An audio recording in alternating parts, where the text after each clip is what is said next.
Voilà. Merci. Bonsoir Jacques, bonsoir à tous les auditeurs. Nous sommes très heureux de nous retrouver encore avec vous ce soir. Merci.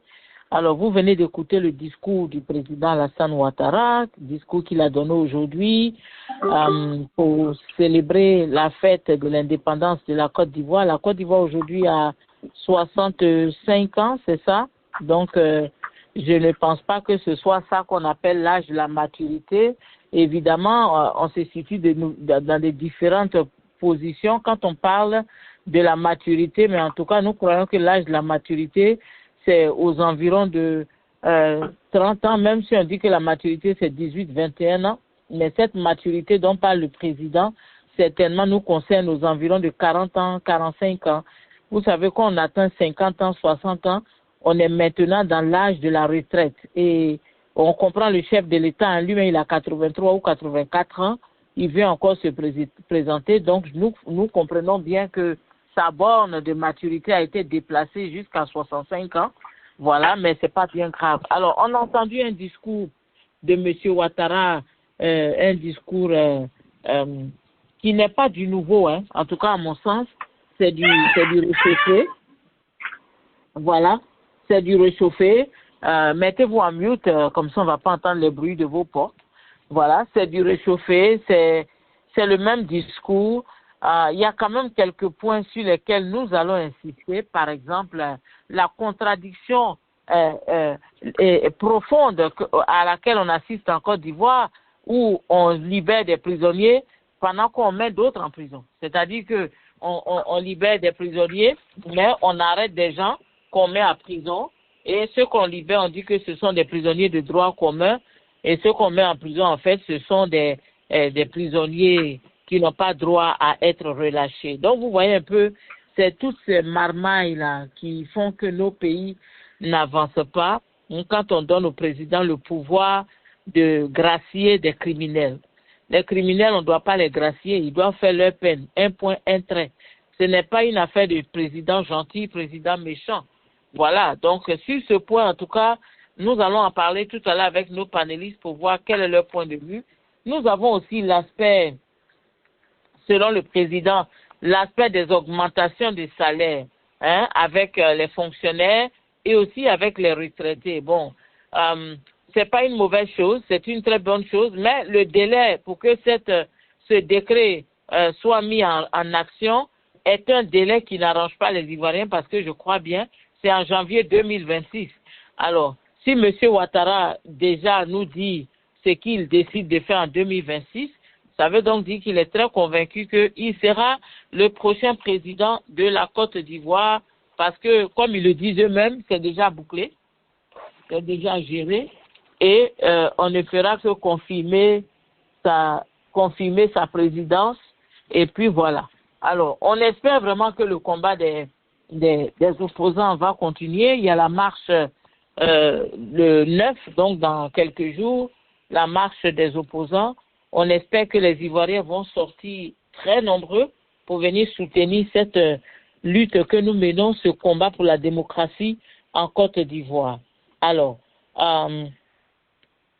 le président Ouattara nous a parlé de réconciliation, de prise de conscience collective, il a parlé d'unité, des choses qui, à notre sens, ne sont pas aussi vraies, mais peut-être que dans l'optique du président, quand il regarde dans lui sa direction, il voit que la Côte d'Ivoire est réconciliée, il pense que les Ivoiriens ont eu une prise de conscience collective, donc c'est-à-dire tous les Ivoiriens se sont réveillés. Il a aussi parlé de la jeunesse. La jeunesse, vous savez, M. Ouattara, je ne sais pas qui écrit ces discours, mais ils devraient faire un peu attention quand ils écrivent les discours parce que c'est du français que nous parlons et il est très facile de le comprendre.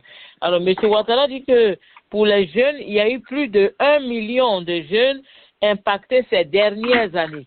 Donc, vous voyez que quand on dit plus d'1 million de jeunes impactés ces dernières années, ça veut donc dire que quand on parle de ces dernières années, c'est à l'infini. Il n'y a pas de limite à cette assertion. Donc, ces dernières années, c'est quoi? C'est 4 ans, c'est 5 ans, c'est 10 ans, c'est depuis qu'il est au pouvoir, c'est à lui seul de nous le dire. Mais il nous laisse dans le flou justement en utilisant ce langage parce que c'est un langage qui est dit exprès pour tromper la vigilance des Ivoiriens. Donc, si nous faisons le calcul, on est un peu étonné, vous comprenez? On est un peu étonné parce que le ministre Touré Mamadou nous a dit que chaque mois, on donne 1 milliard à un jeune. Alors, moi, je veux simplement comprendre, si chaque mois, on donne 1 milliard à un jeune, donc si le président Ouattara parle de ces dernières années, ça veut dire qu'on parle de quoi? De 12 mois par an, hein? Donc, si ça fait 5 ans, ça fait 60 personnes qui ont reçu, je ne sais pas si c'est 1 million, si c'est 1 milliard, c'est Mamadou Touré qui peut vous expliquer sa gymnastique rocambolesque. Mais ce qui est sûr, c'est que le président Ouattara nous dit aujourd'hui que c'est plus d'1 million de jeunes qui ont reçu de l'aide en Côte d'Ivoire. Quand on voit que la jeunesse aujourd'hui fait plus de la moitié en pourcentage, bien sûr, de la population ivoirienne. Et cette moitié, ou même si on veut prendre même 55%, 60% de la population qui est jeune, parmi ces 60%, il y a seulement 1 million, quelques poussières, qui a bénéficié de l'aide de l'État dans le sens de la formation et de l'insertion dans la société. Je ne serais pas étonné que ce plus d'1 million dont parle le président Ouattara soit des petits djoulas, parce que si on veut inclure tous les petits Ivoiriens, plus d'1 million, c'est un chiffre minable. Et M. Ouattara devrait avoir honte de brandir cela dans un discours qui est adressé à toute la nation pendant la fête de l'indépendance.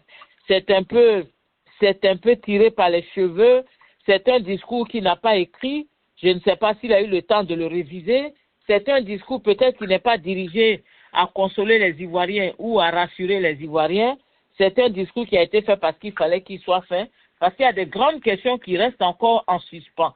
Qu'est-ce qu'on fait de tous ces politiciens à qui on a interdit leurs droits civiques? Quand on libère des prisonniers et qu'on dit qu'on leur a donné, que ce sont des prisonniers de droit commun qui sont amnistiés, et il y a des gens qui sont joyeux pour dire que Gbagbo n'a pas bénéficié de l'amnistie, mais Gbagbo n'a pas besoin d'amnistie, parce que Gbagbo n'est pas un prisonnier. Gbagbo n'est pas un criminel. Gbagbo a été blanchi, lavé de tout ce dont on l'a accusé. Mais on a vu même des gens qui ne connaissaient pas leur village dans ce procès maudit fabriqué par Sarkozy et sa clique. Donc, on sait que Gbagbo n'a aucun problème avec la loi, même pas avec la justice ivoirienne. Voilà pourquoi jusque-là, Gbagbo Laurent est dehors et qu'il fait ce qu'il a envie de faire, ce qu'il doit faire, sans que personne ne lève le doigt, parce qu'ils savent que Gbagbo ne doit rien à personne. Son casier judiciaire, il est vierge. La seule chose qu'on peut écrire dedans, c'est ancien président de la République de Côte d'Ivoire. Donc, vous voyez qu'il y a des discours qui ne viennent pas rassurer. En plus, on se pose la question, est-ce que c'est un discours politique pour l'indépendance de la Côte d'Ivoire ou bien alors c'est un discours pour une campagne électorale? Parce que le président Ouattara parle à tout le monde. Il était au pouvoir depuis combien de temps? C'est seulement à la veille des élections qu'il sait qu'il doit donner une sorte d'augmentation aux fonctionnaires. Des choses d'ailleurs qui sont fausses. Hein. Nous connaissons la stratégie de M. Ouattara. Ce n'est pas la première fois qu'il fait ces promesses-là. Rappelez-vous, hein, et chaque fois qu'il a fait les promesses, on est en Côte d'Ivoire, on a des amis, on a des frères, des parents. Quand on leur demande, ils n'ont jamais vu d'augmentation. Donc, ce que M. Ouattara a dit aujourd'hui, si quelqu'un veut dormir avec ça en croyant que c'est la vérité, c'est que la personne n'est pas encore expérimentée dans la vie, parce qu'avec M. Ouattara, on est habitué maintenant. Il est le patron du grain. Voilà. Alors, pour ceux qui ne savent pas c'est quoi le grain, c'est celui là où les enfants se retrouvent pour dire des histoires qui sont des fausses histoires, mais où ils sont convaincus que ce qu'ils disent que c'est vrai, comme par exemple quelqu'un vous dirait dans le grain que lui, il a rencontré Macron au plateau et il a pris Macron dans son Wara, il l'a déposé à Cocody. Ça, c'est dans le grain. Voilà. C'est Doi, comme on dit en Côte d'Ivoire. Et M. Ouattara, c'est un doïman en fait. C'est le plus grand doïman de Côte d'Ivoire. Alors, ce discours-là, hein, que le président Ouattara nous a donné, il a parlé aussi du développement visible. Voilà. Donc, on voit. Alors, je vais voir si M. Adjei est là, si les frères qui m'accompagnent chaque semaine, s'ils sont là. Comme ça, on va commencer à en parler d'ailleurs. Je ne veux pas être seul à en parler. et puis revenir encore en parler avec eux. Alors, je ne sais pas si M. Adjei est avec nous.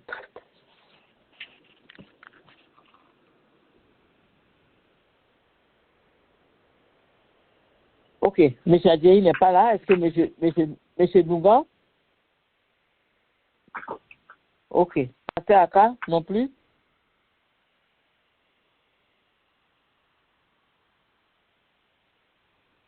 Très bien, merci. Bon, donc on va continuer à analyser le programme, le discours du président Ouattara, hein, parce que c'est un discours très important. Alors, nous étions justement en train de mentionner le développement visible. Effectivement, on a eu beaucoup de choses qui ont été faites en Côte d'Ivoire, hein, des stades qui ont été construits, qui aujourd'hui d'ailleurs ne servent pratiquement à rien, des stades qui ont été construits pour la Coupe d'Afrique. La Coupe d'Afrique est terminée. Ce sont des investissements non rentables parce que personne n'utilise ces stades-là et ils ne profitent à personne. Ensuite, nous avons les ponts. Évidemment, les ponts, les populations, non seulement on a pris des prêts pour construire les ponts, mais on fait payer des péages aux populations, des péages qui sont astronomiques et qui fatiguent tout le monde et qui font que le peuple est étouffé et complètement submergé. Voilà, on a aussi des routes qui se cassent chaque fois que la pluie tombe. Voilà, des ponts qui sont inondés, des évacuations d'eau, des eaux usagées qui ne sont pas encore travaillées. On n'a pas encore assaini la ville d'Abidjan. On n'a pas encore réussi à mettre, on n'a pas réussi à mettre, à nettoyer les égouts, à mettre un système d'évacuation des eaux sales assez efficace pour que les eaux n'envahissent plus les maisons. Voilà. Donc, il y a beaucoup de choses qui n'ont pas encore été faites et il y a beaucoup de choses qui laissent à désirer. Voilà. Donc, le président Ouattara, il est dans sa logique. Son but, c'est de convaincre les Ivoiriens qu'il est le meilleur président. Son but, c'est de dire aux Ivoiriens, écoutez, j'ai déjà fait 15 ans, mais s'il vous plaît, donnez-moi un 4e mandat pour 20 ans. Parce que vous voyez tout ce que j'ai fait, les Ivoiriens sont réconciliés, on a fait le développement, on a construit à gauche, à droite. Oubliez la partie où la France détient tous les contrats, oubliez la partie où le peuple n'arrive pas à manger. Il a bien qu'il ait mentionné que le prix des denrées est très lourd sur la population, mais vous savez, ça fait la 2e fois que M. Ouattara fait ça.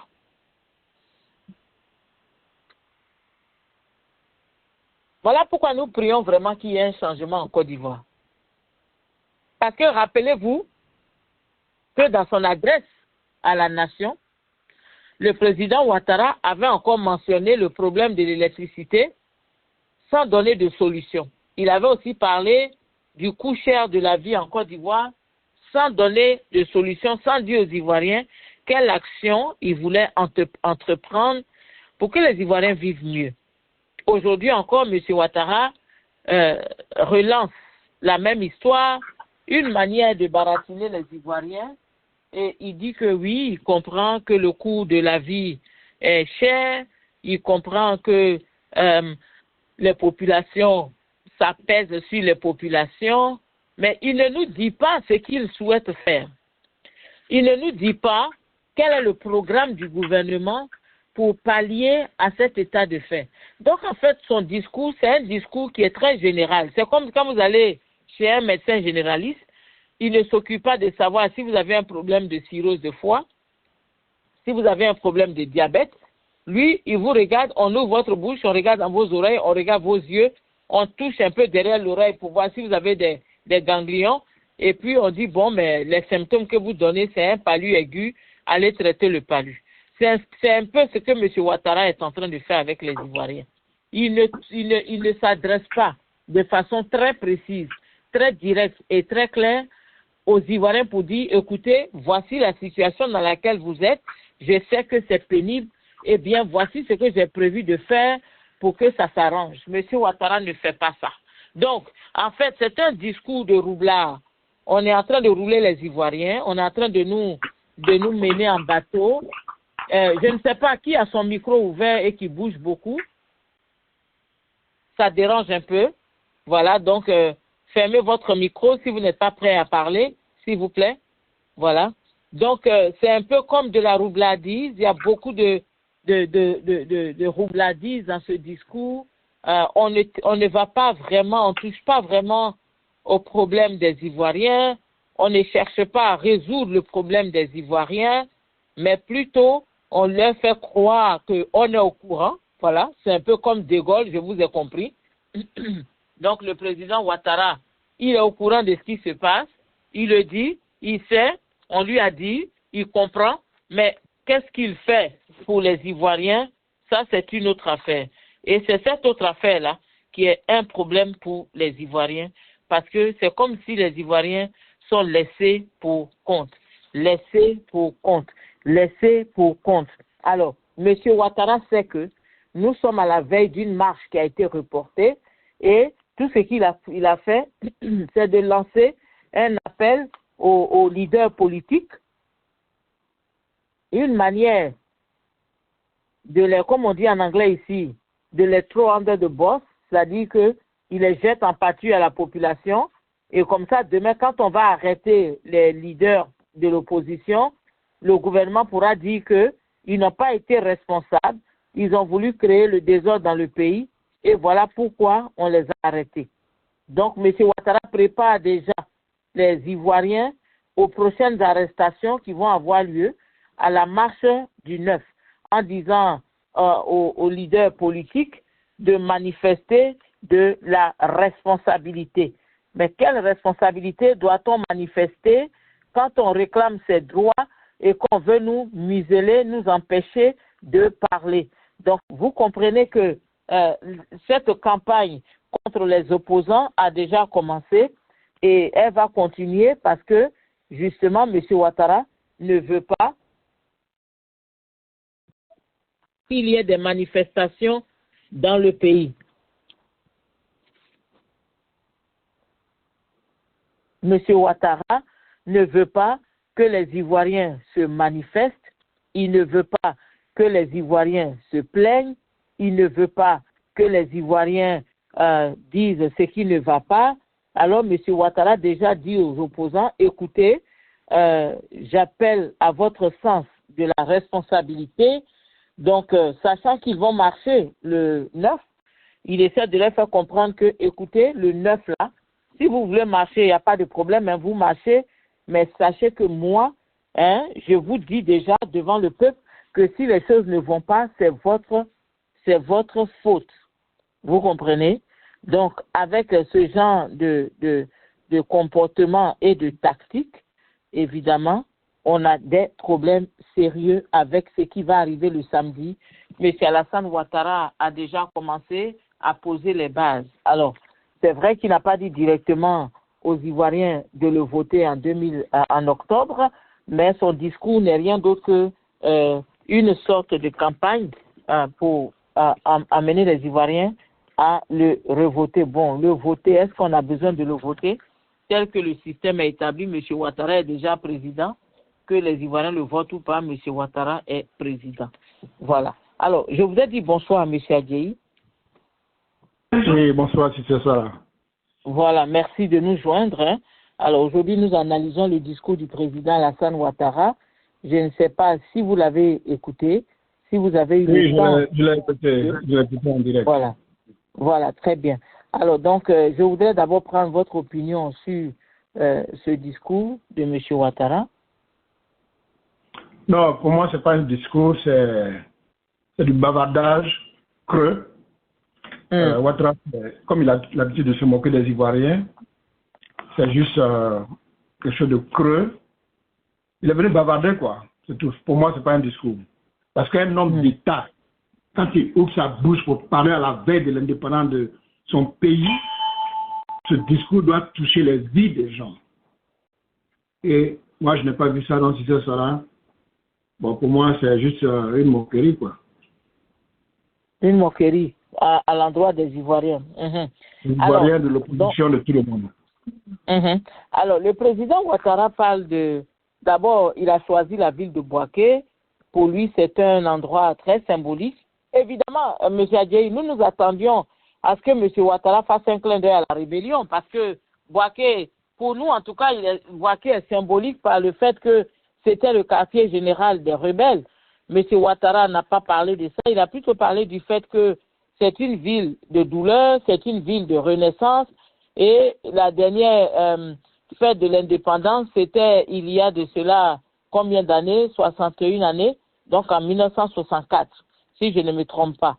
Et donc, il trouve que c'est un peu une façon d'honorer la ville de Bouaké, hein, qu'on soit reparti là-bas. Mais qu'est-ce que cela apporte aujourd'hui aux populations de Bouaké qui ont été dépossédées de leurs biens, des populations qui ont tout perdu? Qu'est-ce que l'arrivée de M. Ouattara à Bouaké peut-il changer dans leur vie? Si c'est ça là. Les 8400 qui sont toujours en colère, qui n'ont pas reçu leur argent, se trouvent à Bouaké. Il y a certains qui se sont prononcés contre son 4e mandat. Ouattara leur a envoyé de l'argent. Donc il est venu à Bouaké pour les calmer. C'est ce que nous savons. Qui sont ces 8000 là? Qui sont ces 8000? Les anciens rebelles là, qui ont revendiqué à une année là, qui ont tiré en l'air à qui on a donné les 12 millions. C'est eux là, ils sont à Bouaké.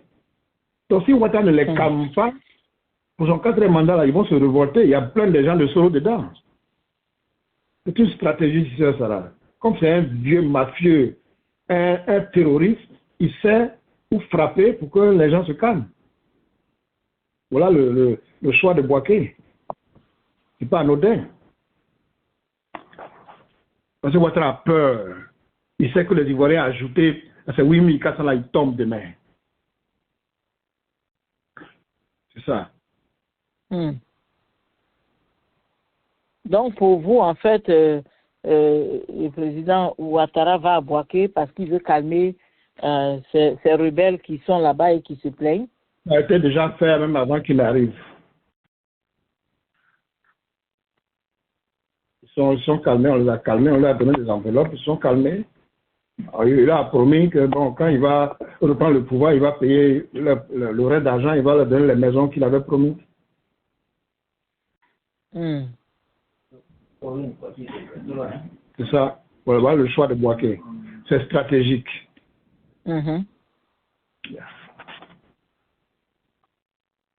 C'est stratégique. Alors, mais est-ce que... Oui, pardon? Quelqu'un a parlé? Bon, sinon, ce qu'il a dit aux Ivoiriens, il ne s'est pas adressé aux Ivoiriens, en fait. Quand on est à la veille d'une élection, il faut parler des élections, des conditions d'élection qui vont amener la paix dans le pays. Est-ce que Ouattara a touché même cet aspect-là? Non. Les piliers de l'opposition qui ne sont pas sur la liste électorale, Ouattara n'a pas touché à ça. Le dialogue politique qu'on réclame, la RLE, et tout ça, est-ce que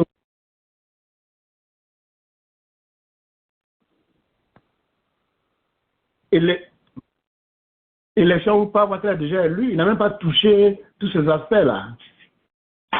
Donc ça veut dire que vous voyez un peu comment ces lieutenants, les Mamadou Touré ont dansé le rue, annoncé sa candidature. Il est déjà élu. Donc il n'y a plus rien. Donc il n'a plus besoin de dialogue politique, de RLE, que ce soit que les Gbagbo, Sidian soient sur la liste. Ce n'est pas le problème de Ouattara. Il n'en a pas fait cas et il n'en fera jamais cas. C'est ça, c'est ça. C'est triste, mais alors, bon. Oui, il n'en a pas fait cas, il n'en fera pas cas. Alors, selon vous, d'abord, le président Ouattara aussi a parlé de paix et de sécurité, hein, qui est un acquis, ou bien qui sont des acquis aujourd'hui. Quand on écoute son discours, pour lui, la Côte d'Ivoire est dans la paix et la sécurité s'y trouve. Bon, vous savez, Ouattara, quand il a mangé, il est rassasié, la paix est revenue. Quand ça ne l'arrange pas, il dit non, il y a l'insécurité, je dois me présenter pour garantir la paix. Demain, c'est autre chose. Donc, ce Dieu-là, il joue avec l'esprit des gens. Et donc, quand il parle de paix revenue, mais la paix était où? Avant de revenir. Parce que ça l'arrange. Il a corrompu tous les chefs de guerre. Et pendant puisqu'ils sont calmes, ils ont baissé les canons, donc la paix est revenue pour lui, que les Ivoiriens meurent, que l'opposition soit emprisonnée. Pour Ouattara, il y a déjà la paix parce qu'il a corrompu tous les chefs de guerre. Voilà un peu. D'accord. D'accord. Alors, je voulais aller vers Jacques, le commandant qui veut intervenir. Oui, Jacques. Oui, bonsoir, si c'est Sarah, comment allez-vous? Ça va très bien, merci, et vous? Bonsoir, commandant Jacques. Ah oui, comment, monsieur Laurent, comment ça va? Ça va bien, mon frère, ça va. Ben, malheureusement, nous serons obligés encore d'aller au front. Monsieur Ouattara ne veut pas du tout partir, voilà, donc on sera obligé d'aller encore au front, hein. Malgré les lignes d'avertissement que nous avons à gauche à droite, mais monsieur Ouattara est jusqu'au boutiste, et voilà, et ça sera difficile, ça ne sera pas facile en tout cas. C'est vraiment pas facile, Jacques, parce que même dans son attitude, pendant qu'il donnait le discours, vous avez vu comment M. Ouattara est à l'aise, il est confortable, il croit même en ce qu'il est en train de lire. Oui, parfaitement, hein, parfaitement. Il n'a pas été du tout ébranlé, parce que je ne sais pas si vous avez écouté l'adresse, la note que Robert Bourgi avait donc amenée à M. Ouattara, envoyé à M. Ouattara. Est-ce que vous l'avez écouté? Je l'ai vu, mais je n'ai pas eu le temps de l'écouter. Voilà, ok. Voilà, ça a été très dense. Si vous voulez, peut-être pour vos auditeurs, on pourrait faire passer ça d'ici quelques petites minutes pour que peut-être ça soit une fois. Oui, mais la lettre était très claire, hein. C'était donc un avertissement. Après l'ONU, c'était un avertissement. En somme, la lettre qu'il a amenée, ça me rappelle, vous vous souvenez un peu de l'interview que Laurent Gbagbo avait accordée à la presse française avant le bombardement, où le journaliste lui disait, et si je vous disais que c'est trop tard? Et 2 jours après, il y a eu le bombardement. En fait, Robert Bourgi, ce n'est pas, j'allais dire, maintenant le politicien à 100%. C'est un envoyé. C'est un homme des réseaux et que les gens envoient en fonction, puisqu'il a de très bons rapports avec les chefs d'État africains. Donc, on fait passer parfois des messages que les chefs d'État eux-mêmes, comme Marcosi n'a pas envie de faire passer, ou bien le réseau France-Africain n'a pas envie de faire passer. On amène des gens comme Bourgi. Et Bourgi était donc à Abidjan en fin juin, début juillet. Et comme il est dit, il a rencontré Madame Dominique Ouattara, avec qui il a échangé. Il n'a pas pu rencontrer M. Ouattara réellement, qui était sûrement très fâché contre lui après sa sortie sur M. Ouattara chez lui. Voilà, mais quand on lit entre les lignes, et lui-même l'a été clair, hein, que il demande est-ce que M. Ouattara n'a pas n'a pas appris de l'histoire, il n'a pas appris de président Houphouët-Boigny. En somme, il nous dit que depuis que vous êtes là, il y a toujours des morts, toujours des crises, et que le monde entier est en train de vous amener un message. Le message est clair. Après l'ONU, l'ONU qui vous dit d'organiser des élections libres, transparentes et inclusives, vous ne voulez pas, on m'envoie en même temps pour que je puisse vous donner au moins cette information. Mais apparemment, M. Ouattara, non, je ne sais pas sur quoi il est assis, mais il préfère aller jusqu'au bout que de céder le pouvoir. Il s'est dit aller jusqu'au bout, de toute façon, il n'a rien à perdre. Voilà. Donc, il ira jusqu'au bout. Il ne permettrait pas à Pierre ou à Paul d'être inscrit sur la liste électorale. Il va utiliser la robladise.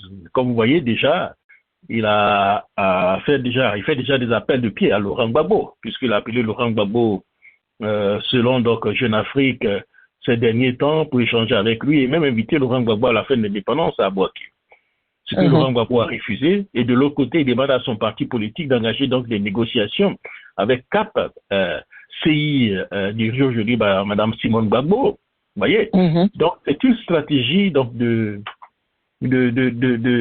division, vous comprenez, et voir s'il y a des possibilités encore de faire revivre le Front républicain qui a tant marché contre le PDCI-NDA. L'ennemi numéro 1 aujourd'hui donc de Ouattara, c'est Thiam, ce n'est plus Gbagbo, c'est Thiam. Voilà, faites tout comment il peut faire en même temps pour le fragiliser, pour le mettre en porte-à-faux, en conflit avec son alliance et tout ça. Voilà, c'est ça la stratégie qu'il est en train d'utiliser.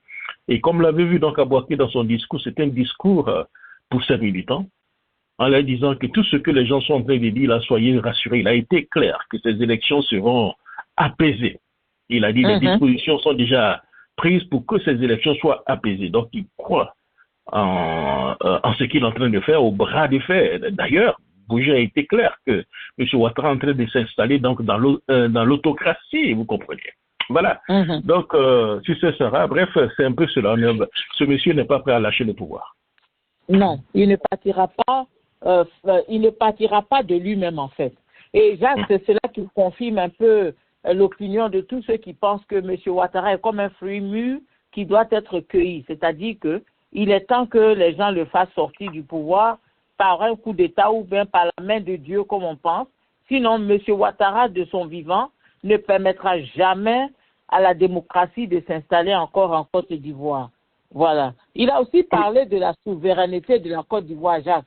Et puis, je même pas vous laisser terminer. Je n'avais même pas vous laisser terminer parce que quand vous parlez de souveraineté, c'est pas si je dois rire ou pleurer. On bombarde un chef d'État, un président, son palais présidentiel pour vous installer. Vous n'avez pas parlé de souveraineté en ce moment-là.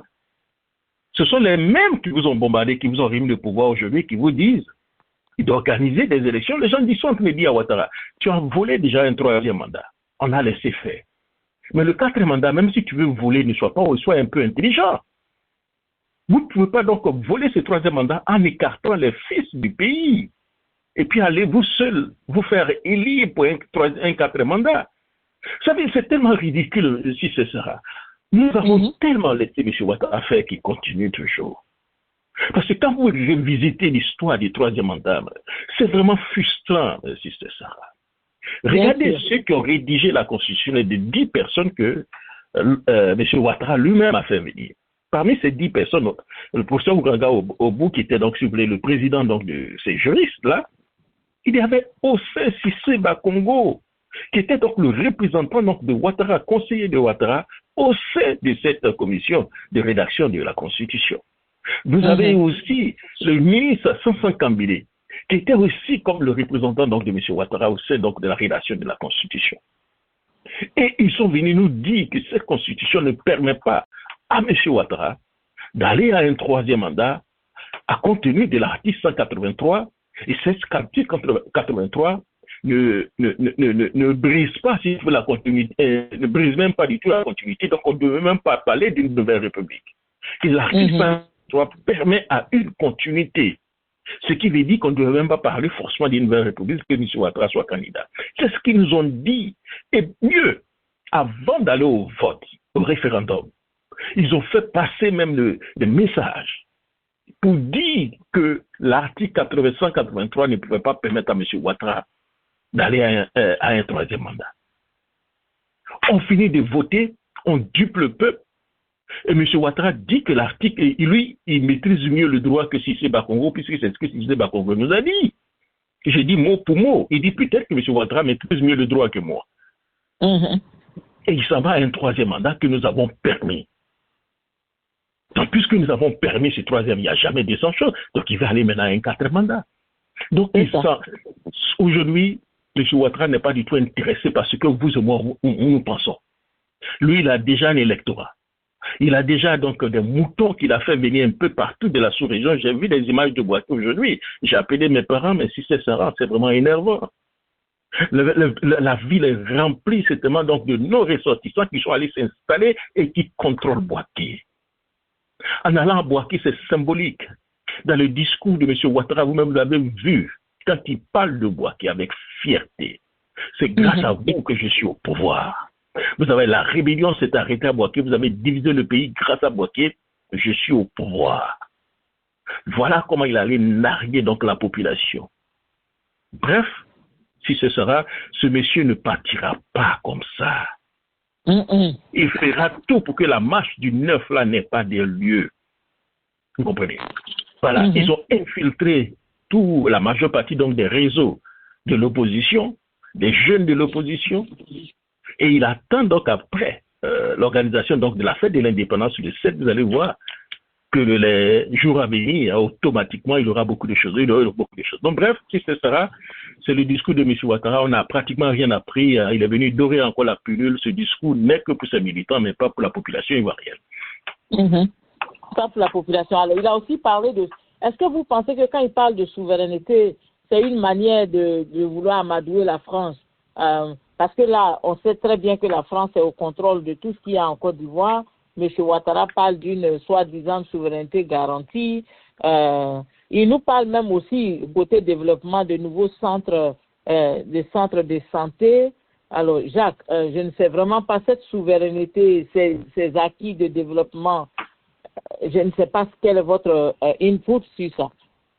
Non, mais si ce sera, si dit que M. Ouattara n'a pas posé des actions, ça c'est pratiquement c'est être myope dans cette situation. Il y a eu des actions qui ont été posées, mais ce que nous disons, entre les 30 000 milliards qui ont été donc dépensés pour ces actions, est-ce qu'il n'y a pas eu de surfacturation? Ça c'est déjà de 1. De 2, est-ce que le travail a été bien fait? Voilà les questions que nous nous posons. Sinon, il y a eu des améliorations réelles. Il y a eu des investissements que nous pouvons remercier M. Ouattara. Je vais vous faire une confidence. Ça me fait tellement mal que nous avons engagé encore dans ces débats au 4e mandat et parler de M. Ouattara. J'aurais vraiment voulu que ça soit une nouvelle génération qui nous amène eux leurs candidats. Et avec eux, si c'est ça, on peut jouer notre ASEC Africa. Mais m'asseoir pour venir critiquer M. Ouattara encore 83 ans, vous comprenez, avec tout ce qu'il a dû faire ou bien n'a pas fait, bien ou en mal, mais il a posé sa petite pierre pour la construction de la Côte d'Ivoire. Mais au moment, il devait aller tranquillement. Mais il vient se remettre encore au milieu donc, de ses petits-fils, de ses enfants pour engager dans ce débat. Ça me met réellement mal à l'aise. Ce monsieur veut aller au bout. Je ne sais pas sur quoi il est assis, mais je sais que dans le temps, il y a pratiquement un mois et demi, la communication que nous avons eue, c'était une communication donc directe. La personne qui est au cœur du durcissement même de la position de Ouattara, c'est Mme Dominique Ouattara. Ce n'est pas pour rien que Albert Boucher est venu voir Mme Dominique Ouattara, c'est elle qui contrôle actuellement le pays, c'est elle qui ne veut rien entendre. Vous comprenez? Elle ne veut même pas voir Thiam au pouvoir. Son ennemi numéro 1, c'est aujourd'hui Thiam. Ils ne veulent même pas. Ils ont tout insisté. Voilà ce qu'ils disent. Ils disent ce blocage est mieux que de céder le pouvoir à Thiam. Parce qu'avec ce blocage, à un moment donné, il peut toujours y avoir des négociations. Dans les négociations, ils peuvent tirer quelque chose de ça au cas où. Et ils se disent qu'ils ont amassé suffisamment d'argent pour pouvoir résister pendant encore 1 année ou 2 années. Donc pour eux, c'est quoi? Ils volent les élections, ils résistent pendant 1 année ou 2 années encore pour dorer donc la pilule à l'opinion publique internationale. Et puis voilà. Et ils continuent les 4 mandats. Le 4e mandat qui est aussi important pour eux. Ce 4e mandat va permettre donc à M. Ouattara donc de propulser son frère ou bien celui qu'il a envie donc de voir comme successeur. Et celui, il va continuer en même temps son 4e mandat. Et c'est une continuité pour eux, un autre jeune, pour aller encore, puisqu'ils ont déjà leur objectif, passer au moins 50 ans au pouvoir. Voilà un peu ce que nous sommes en train de vivre, c'est ça. D'accord. Alors, je sais que vous m'avez donné seulement 5 minutes, hein, Jacques. Donc, j'ai donné plus même si c'est ça, 10 minutes, hein, je pense. D'accord, merci. Alors, parlons un peu de la campagne électorale, parce que il s'agit de cela. Donc, la libération des prisonniers, hein, de droit commun, hein, comme on dit en anglais, versus l'emprisonnement de la jeunesse des partis politiques en Côte d'Ivoire. M. Ouattara libère des milliers de personnes. Pendant ce temps, on continue d'arrêter de nouvelles personnes qu'on fout en tôle sans aucun procès. Est-ce que la question va ou à Pasteur Aka? Non, à vous. À moi ou à Pasteur Aka ou à moi? À vous. À vous, Jacques. Bon, je pensais que vous m'avez libéré. Hein? Bon, donc si c'est c'est ma dernière question. Bon, rapidement, je vais répondre à ça et puis je vais partir rapidement, si c'est ça. D'accord. C'est comme nous sommes dans une situation où vous faites 2 pas en avant et puis 4 pas en arrière. En fait, c'est ça. C'est-à-dire que il fait semblant de libérer. On n'a pas de 8 000, mais sur le 8 000, peut-être qu'il y a 1 000 personnes, bien voilà, 2 000 personnes qui vont libérer. Et tout ça, ça sera donc c'est lui-même, ses militants qui sont prêts, parce qu'il a besoin de vote en ce moment. Donc, ce sont même ces militants qui vont les libérer, qui vont le faire libérer, vous comprenez. Et puis, quelques personnes, des tokens, mais 8 000, ça ne sera pas 8 000. Ce sont donc, de toute façon, depuis que M. Ouattara est au pouvoir pendant au moins 15 ans, il a toujours libéré au moins peut-être 3 à 4 000 personnes chaque année. Donc, si vous multipliez 3 à 4 000 personnes, donc au moins une centaine de milliers de personnes que M. Ouattara a déjà fait libérer, ils sont où? Je ne le pense pas. Voilà. Tout ça, ce sont des jeux de mots. C'est dorer la pilule aux gens, puisqu'on vérifie pas les chiffres. Vous savez, M. Ouattara, comme le dit chez nous, nos parents, ils disent, avec sur le papier de blanc, on peut écrire tout ce qu'on veut de là-dessus. Vous comprenez? Donc, M. Ouattara peut venir s'asseoir, puisqu'il n'y a personne pour le challenge. Il peut donner des chiffres, inventer quoi, dorer la pilule de la population, peut parfois même mentir, comme on a menti pour le 3e mandat. C'est un mensonge d'État que nous avons laissé passer, et nous allons payer cela cher. Un gros mensonge, si c'est ça. Grosse manipulation. Merci Jacques. Alors, Pasteur Aka, bonsoir. Oui, bonsoir, c'est ça. Oui, je suis là. D'accord. C'est ça. Bonsoir, M. Prenez-moi, là, j'aurai le temps. Les autres auront le temps que je sois dans le temps de reprendre le temps d'antenne avec vous. On va aller avec vous alors, M. Dumba. Allez-y, votre analyse du discours de M. Ouattara, beaucoup de promesses, des décrets de libération de prisonniers de droit commun, etc., etc. Allez. Oui, merci,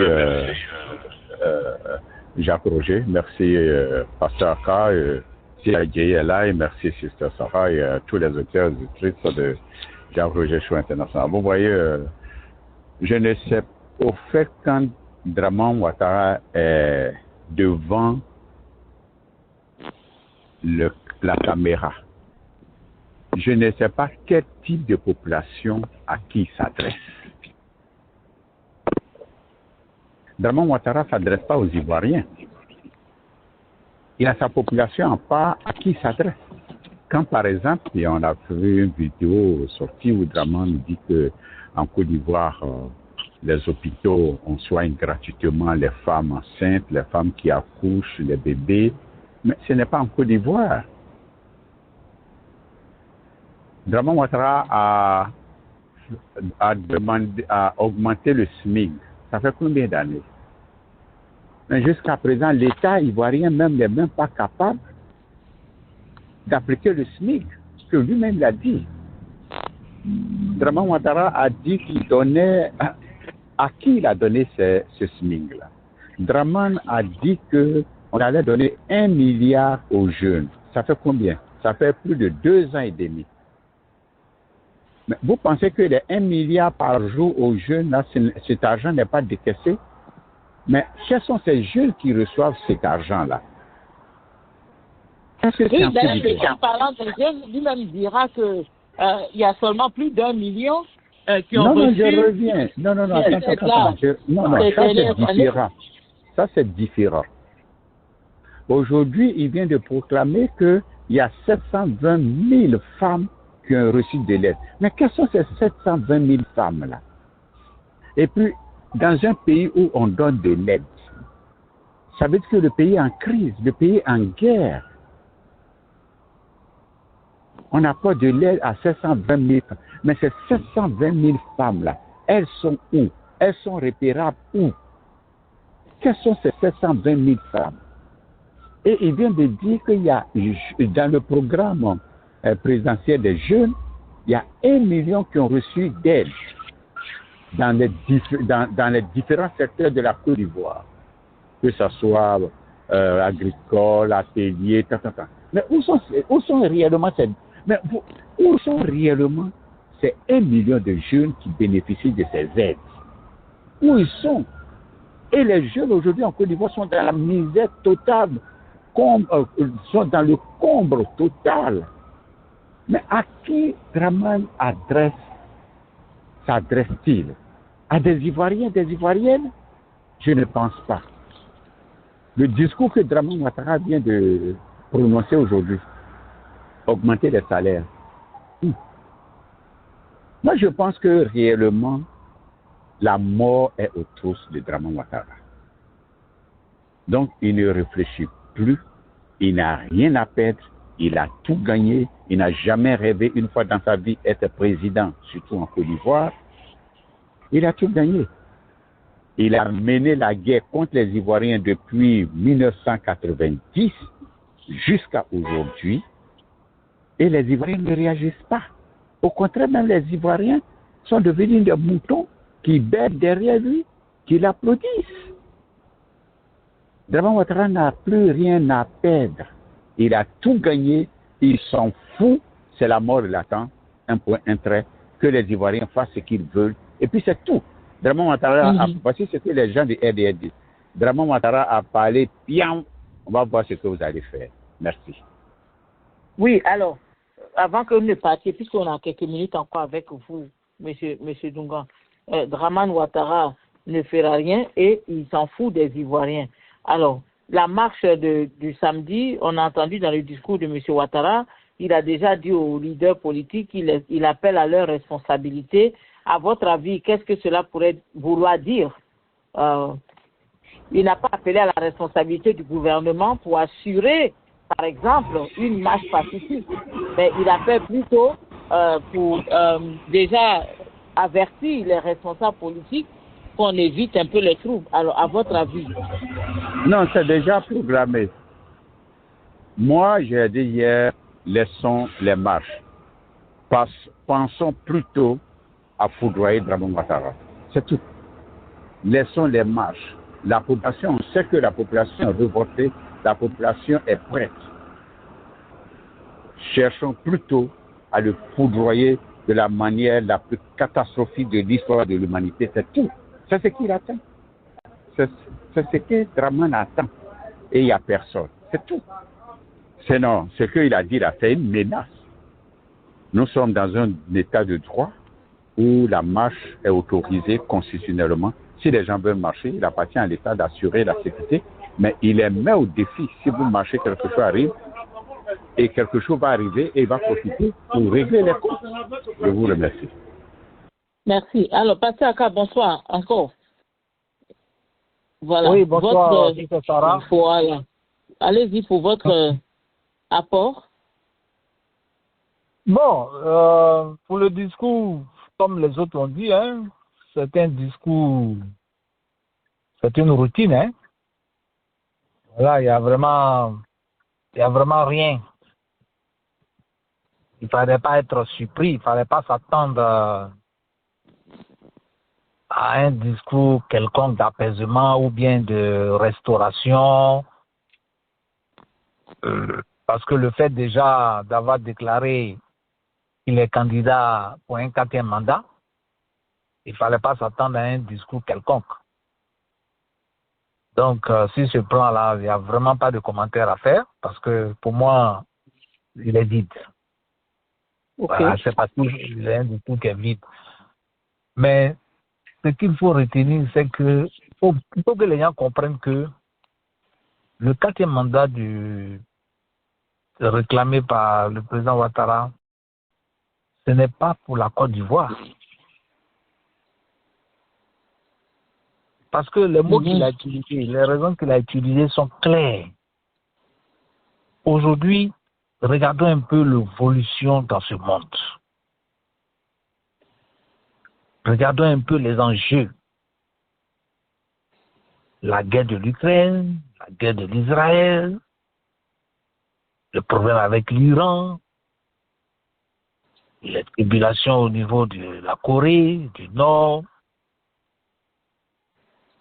Mais l'Europe est dans une position de faiblesse. Ce n'est pas dire de force. Donc, le président Ouattara, en acceptant de faire un 4e mandat, c'est pour consolider les acquis des Occidentaux, la prise des Occidentaux sur l'Afrique occidentale, surtout sur la Côte d'Ivoire, parce que la Côte d'Ivoire constitue un centre stratégique dans l'ordre mondial. Donc, il faut quelqu'un qui n'est pas patriote. Il faut quelqu'un qui n'est pas nationaliste.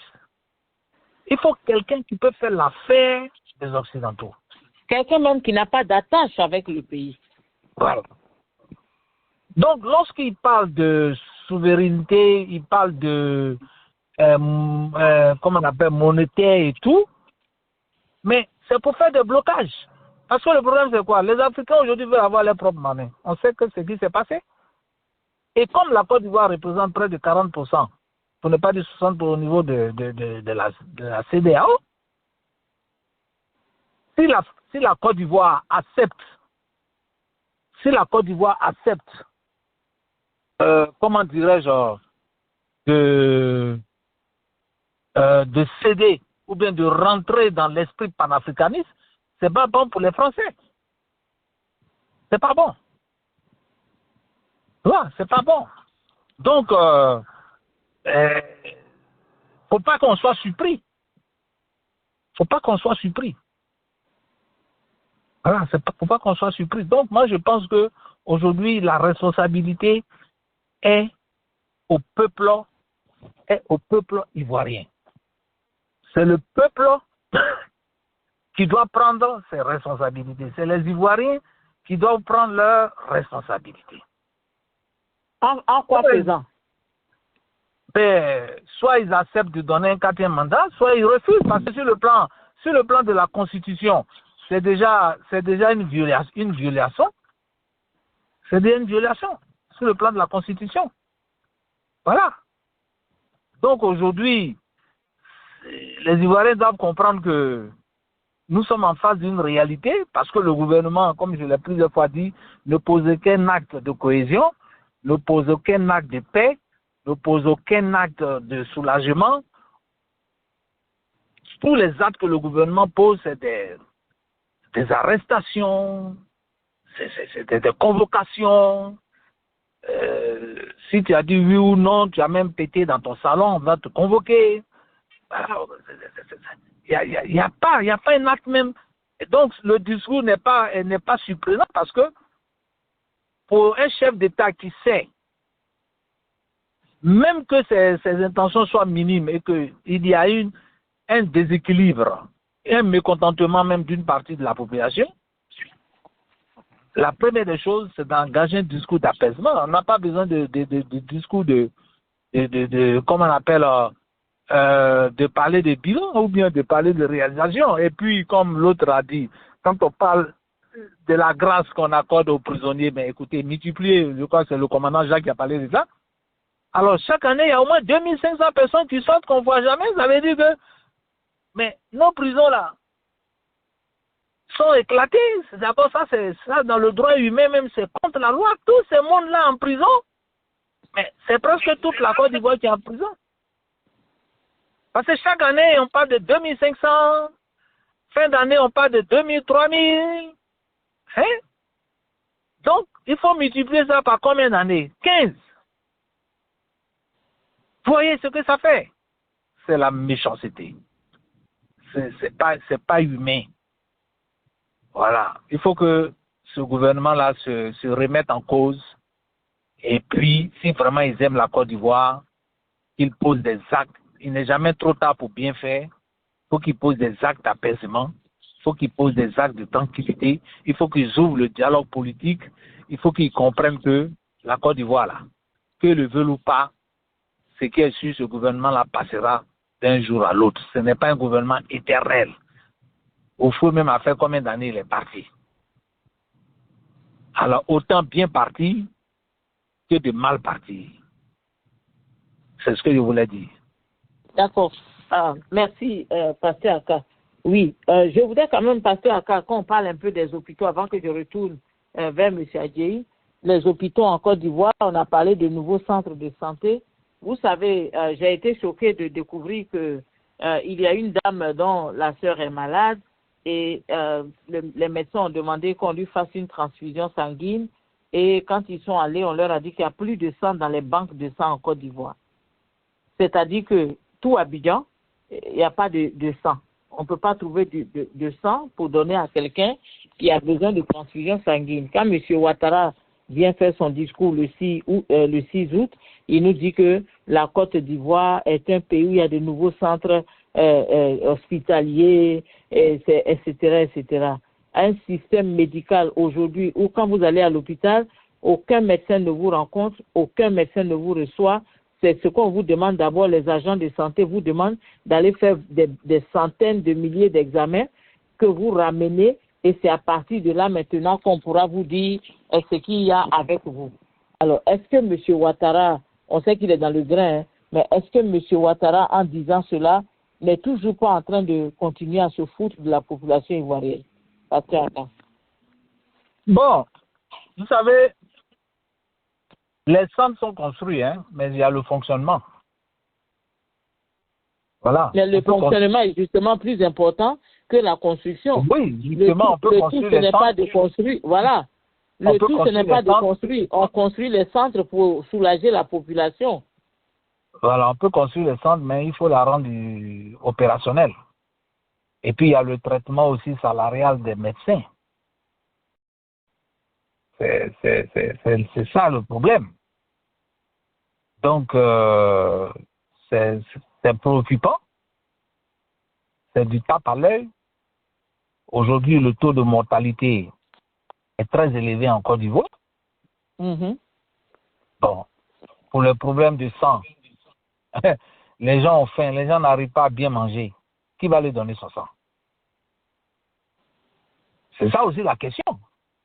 Mm-hmm. Avant, je me rappelle, il y a des années passées, peut-être 20 dans les ans, années 90, le Rotary Club, voilà. le Life Club, voilà, et tout ça, quand on organisait ces genres de choses, mais c'était une masse. Les gens allaient volontairement donner leur sang. Mais maintenant, là, quelqu'un qui mange peut-être une fois chaque 2 jours, il va aller donner son sang? Il ne peut pas, parce que la cherté de la vie, la pauvreté. Donc, ce n'est pas surprenant que les gens n'aiment pas du sang. Voilà. Donc, vraiment, il faut que les gens cherchent à se soigner de façon traditionnelle. Bon, le CHU de Treichville, par exemple, ils sont un peu opérationnels, mais ce qui est sûr aujourd'hui dans les hôpitaux en Côte d'Ivoire, si tu n'as pas d'argent, il ne faut pas espérer un miracle. Ça, c'est clair. Oui, mais parce que ça va même au-delà d'avoir de l'argent. Le cas que je viens de vous citer, la dame, sa famille a collecté l'argent. L'argent est là, mais on vous dit qu'il n'y a pas de sang. Donc, même si vous avez l'argent, il n'y a pas de... Le matériel pour vous traiter n'est pas là. Qu'est-ce que vous faites? Mais justement, parce qu'il n'y a pas un programme social, il n'y a pas un programme de ravitaillement, il n'y a pas de prévention. Voilà. Donc, et les gens sont découragés.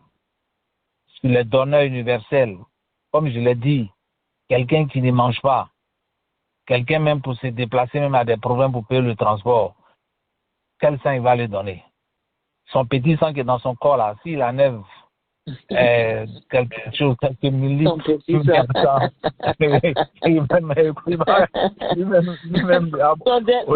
litre de sang qu'il a dans ses veines, s'il doit le donner à quelqu'un d'autre, hein? Non, parce que pour donner son sang, il y a 2 aspects. Il faut d'abord toi-même être physiquement bien portant. Mm-hmm. Et deuxièmement, il faut être psychologiquement bien portant. Mais quelqu'un qui est inquiet, qui est soucieux. Son sang même est déjà contaminé par beaucoup de toxines. Mais même si tu lances un programme de donner le sang, si peut-être tu vas trouver peut-être 10 personnes, 15 personnes, mais pour une population de près de 20 millions d'habitants, tu n'en trouveras pas.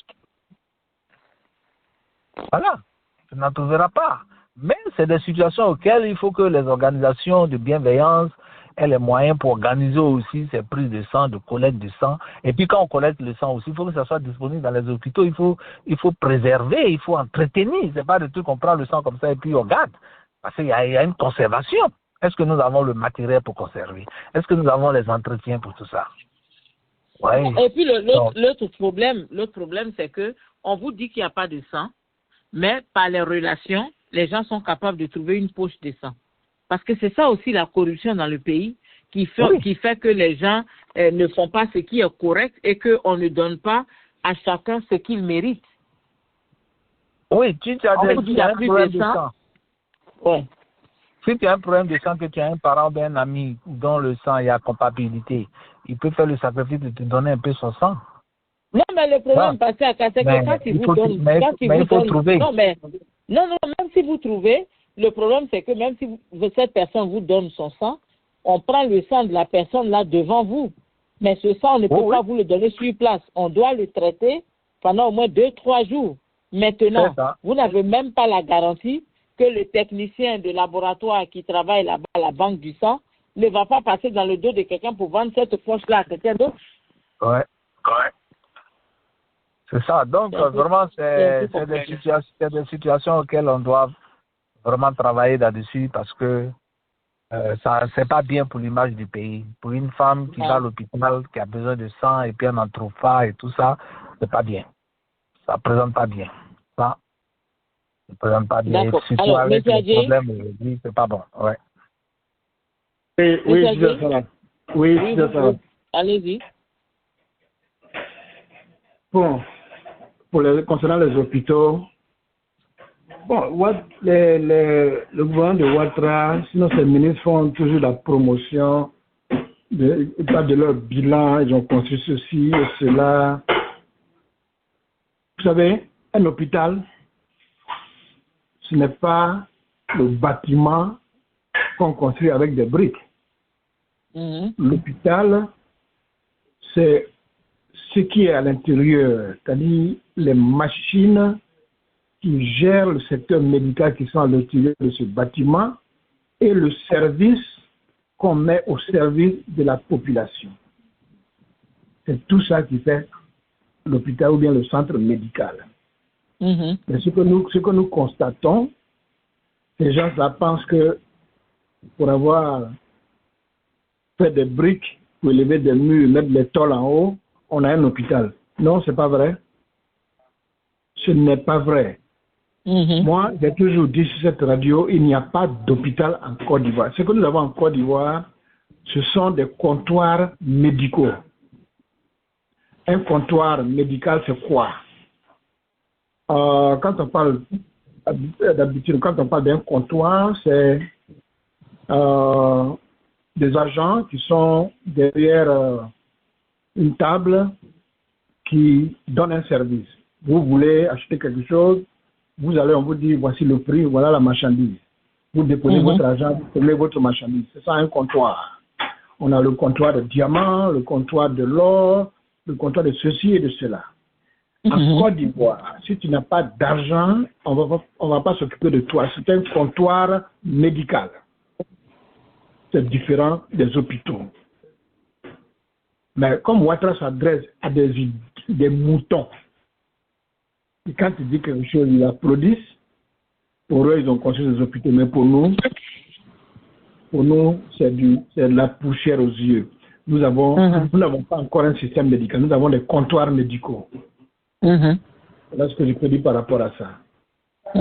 D'ailleurs, même le comptoir, mais vous savez, avec autant d'Oufou et de Bédier, Babo, le système était très simple. Vous arrivez à l'hôpital, vous faites le rang devant le bureau du docteur, le docteur ouvre sa porte, on vous fait un tour de rôle, le docteur vous examine, à partir de là, il dit à l'infirmier ou à l'infirmière, voici ce qu'il faut prescrire, on vous prescrit cela. Si on doit prescrire des examens de sang, on vous prescrit cela. Mais aujourd'hui, le système est fait de telle sorte que, le problème aujourd'hui, c'est que on commence par les examens. C'est-à-dire que le médecin ne vous a même pas vu. Le médecin ne sait même pas quels sont vos symptômes. Mais déjà, on vous dit, bon, d'aller faire des examens de sang. Donc, vous allez, vous faites les examens de sang, plein d'examens de sang, et puis vous revenez avec les examens de sang, et puis encore, c'est quelqu'un d'autre qui vous reçoit, donc les agents de santé qui vous reçoivent et qui disent, oh, le docteur a dit d'aller faire tel autre examen. Donc, vous pouvez faire des examens pendant 2 semaines, 3 semaines, sans qu'aucun médecin ne vous rencontre. C'est un système d'escroquerie tellement élevé que parfois, quand je regarde la Côte d'Ivoire, je me dis, mais le prochain président aura beaucoup de choses à faire. Beaucoup de choses à faire. Tout est à refaire. C'est vraiment un système mélangé et c'est dommage pour la Côte d'Ivoire. Quand vous arrivez dans les hôpitaux, évidemment, vous connaissez, on attend le nom de tous les docteurs du Nord, plus que les noms des docteurs du Sud. Avant, ce n'était pas comme ça, il y avait toutes les ethnies. Mais maintenant, on dit, allez voir tel docteur, c'est un nordiste. Allez voir tel docteur, c'est une nordiste. Allez voir tel autre docteur, c'est du Nord. C'est vraiment un malaise.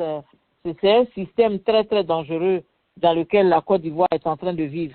Voilà. Alors, donc, nous retenons tout ce que le discours du président Ouattara, il n'y a rien de bon là-dedans. On sait tous que c'est des nouvelles promesses qui ne vont pas arriver quelque part. Voilà. On est toujours dans le grain. Oui, allez-y. Si c'est ça. Depuis que Ouattara est au pouvoir, il ne fait que annoncer des chiffres des prisonniers qu'on doit libérer. Donc, finalement, toute la population ivoirienne est dans les prisons alors. Parce que si on parle de 6500 prisonniers ici, 4000, donc toute la jeunesse ivoirienne est en prison. Mais c'est grave. Il faut qu'on ouvre les yeux. Il y a beaucoup qui sont morts dedans depuis 2011. Oui, il y a beaucoup de qui sont en prison, mais pendant ce temps, les microbes sont dehors, ils sèment la terreur. Mais les microbes sont ces enfants. Or, ils sont venus pour changer la démographie de la Côte d'Ivoire. Donc, c'est les Ivoiriens qui doivent être en prison et les microbes doivent être dehors. C'est en fait l'esclave sur les chevaux et les autochtones sont... Bon, vous comprenez un peu de quoi je parle. C'est ça la Côte d'Ivoire, de Dramane. Vivre en Côte d'Ivoire sans les Ivoiriens.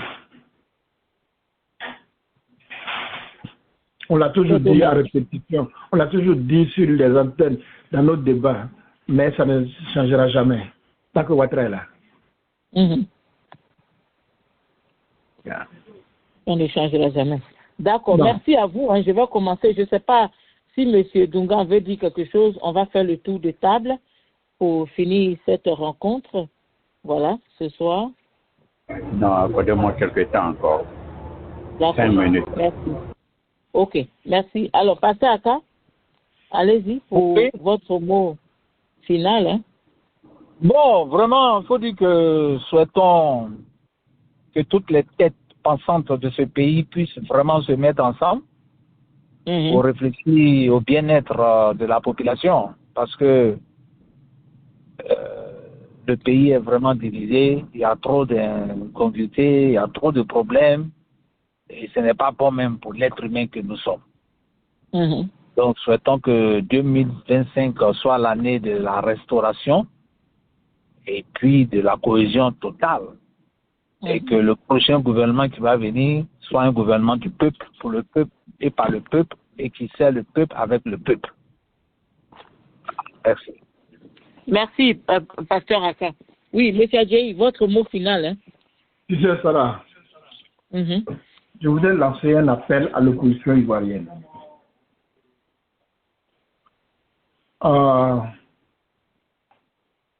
Je leur demande de tirer les leçons du passé.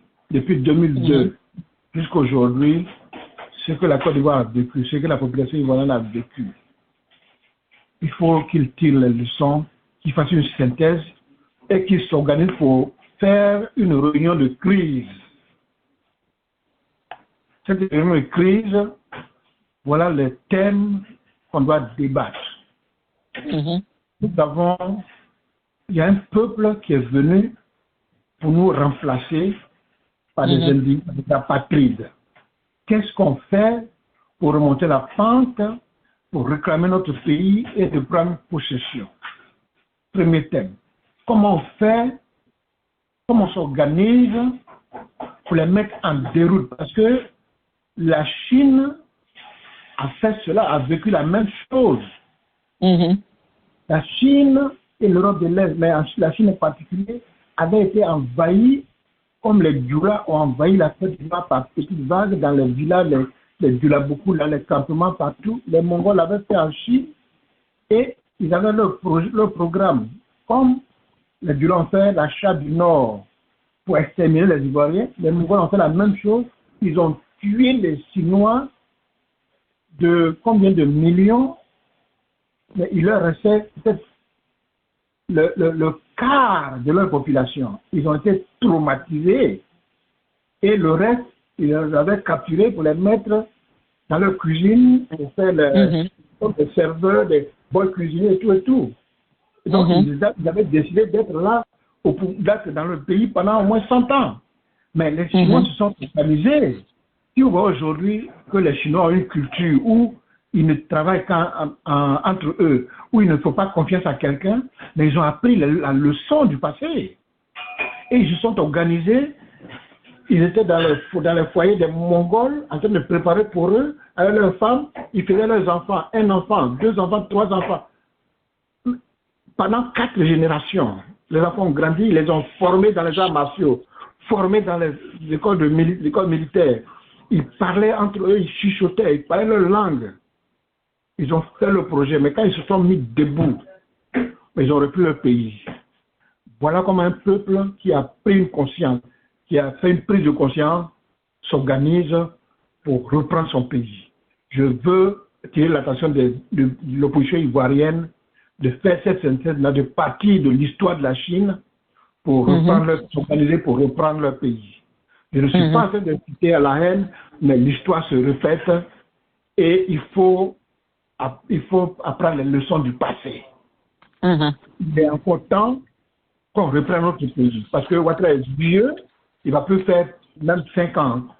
Mais pendant ce temps, chaque jour, il y a des arrestations, il y a des enlèvements, il y a des tueries. Ils le font, mais si on a tué 2 aujourd'hui, on a tué 3 demain, petit à petit, mais ils vont finir toute la famille.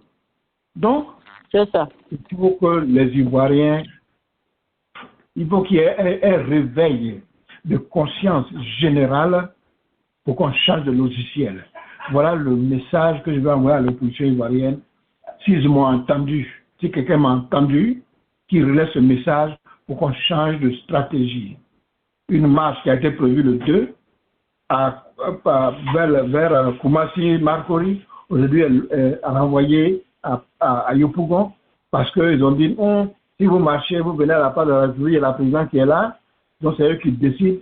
Il dit, dans notre pays, on n'a pas besoin de demander permission si on n'est pas d'accord. Mais nous avons permis cela. Changeons de logiciel. Un point, un trait. Merci, M. Sarah, et bonsoir. Merci, M. Adjaye. Bonsoir à vous, M. Douga. Allez, merci, c'est Sarah. Merci, Pasteur Aka, Adjaye, et puis Jacques Roger. Merci beaucoup à vous aussi. Aujourd'hui, le côté positif de la gouvernance de Dramane, si les Ivoiriens sont conscients et consciencieuses, ça va leur permettre de se mettre ensemble. Ça va leur permettre d'être un peuple soudé, un peuple uni pour vaincre l'ennemi. Et si les Ivoiriens sont conscients, dans l'avenir, les Ivoiriens ne permettront plus que ceci se répète. Aujourd'hui, il n'y a pas 2 chemins. Dramane Ouattara a déclaré la guerre aux Ivoiriens depuis 1990, où il est venu, il a supprimé des postes, il a supprimé beaucoup de choses, il a supprimé même des avantages, il a supprimé même, la vie sociale que bénéficiaient certaines corporations, certains étudiants. C'est la guerre contre les Ivoiriens qui se poursuit jusqu'aujourd'hui. Les Ivoiriens doivent prendre leurs responsabilités. Il n'y a pas 2 choses à faire. Il faut buter Dramane Ouattara du pouvoir. Un point, un trait. Combien d'hommes Dramane Ouattara n'a pas tué en Côte d'Ivoire? Combien de femmes Dramane Ouattara n'a pas encore tué? Combien d'Ivoiriens et Ivoiriens n'ont pas encore été humiliés par le régime de Dramane Ouattara? Moi, je pense qu'il n'y a pas lieu de tergiverser. Il faut utiliser tous les moyens possibles pour buter Dramane Ouattara hors de la Côte d'Ivoire. Un point, un trait, c'est la seule solution.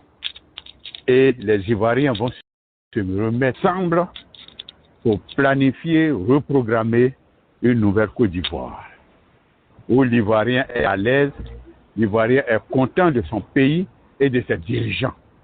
L'Ivoirien doit, dans un pays où il fait bon de vivre, c'est-à-dire les peuples de ce pays sont contents de leurs dirigeants. Comme à un moment donné, pendant 33 ans, les Ivoiriens ont été contents de leur président Félix Houphouët-Boigny. C'est tout. Il n'y a pas 2 solutions. La seule solution, je répète pour la 3e fois dans cette conclusion, il faut buter Dramane Ouattara du pouvoir de la Côte d'Ivoire un peu. Je vous remercie. Voilà. Merci, M. Dougan. Vous savez, avec le désespoir qui nous anime tous, hein, on finit par se dire qu'il n'y a pas d'autre solution. Il faut buter Ouattara de là. On espère vraiment que les opposants vont continuer ce qu'ils font. On invite tous les Ivoiriens à la marche du 9. Soyez mobilisés, n'ayez pas peur, ne soyez pas intimidés par le discours de M. Ouattara, mais il faut que tout le monde continue de garder haut les cœurs. Et puis voilà, allons-y tous d'ailleurs, parce que on est tous participants à cette marche. Allons-y tous à cette marche-là pour libérer la Côte d'Ivoire. Que Dieu vous bénisse. On se retrouve la semaine prochaine. Au revoir. Au revoir. Merci.